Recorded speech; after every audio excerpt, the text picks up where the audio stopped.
everyone, welcome back to our channel. In this video, we are going to write our first HTML code using VS Code. So open the VS Code. As I said from the previous video, we have installed a few extensions. What are the extensions? So let's see what are the extensions here. Go to the extensions in this. Here we have installed two types of extensions. One is HTML CSS support and another one is live server. What is the use of this live server? So live server is used to open the HTML document. So that's why we have installed this live server. Let us write our first code in the HTML file. Okay. First of all, write down the basic blocks of HTML document. Doc type and the HTML element and then head element. After this head element, we have the body element, right? Body element. In between the body tags, we are going to write our content. Write down the h1, close the tag. Let's say GSK group. So once to run this file, you need to click here go live. Okay. After installing this extension, live server extensions, you will get a button like this. Okay, go live button. So click on the go live.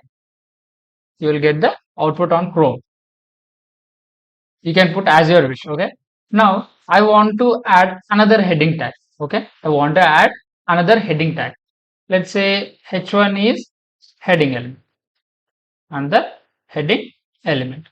So if I add the heading element, it is not updating here, right? To update continuously when you change the content in the HTML file, you need to click the auto save option in the file. Here you have file, edit, selection and few things here on the top of the VS Code. From that, go to file and click auto save. Okay. After clicking the auto save, when you write the code here, it will automatically updated in the browser itself. Okay. If I add another heading element, now you can observe it will continuously updated in the browser. Another heading element. See here, it is continuously updating. So we have successfully set up our live server. Now we can write our HTML code without clicking again and again go live. Okay. Some people will click go live once and after writing the code or editing the code, again they will click go live. They need to select this option in the file. Okay. Without selecting the auto save, the output should not get automatically in the browser. So what is the use of this auto save button? When you enable this auto save, you will get output without clicking on go live again. Okay. So this is the use of auto save. So this is the main thing which you have to do in the VS Code. So this is the heading element and let us add a paragraph element. So add a paragraph. So I'm going to update the content in between the paragraph tags. Live server is used to open the HTML file. So it is updated here as you see here.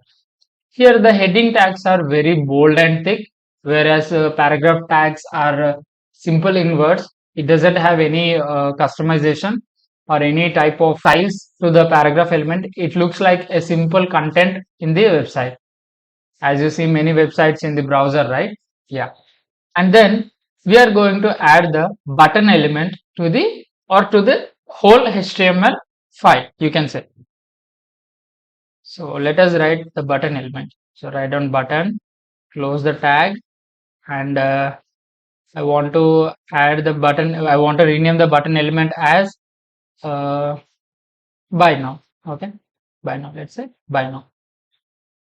You see here, I got the button element in the browser. I got the button element in the browser. So these are the different tags in the HTML.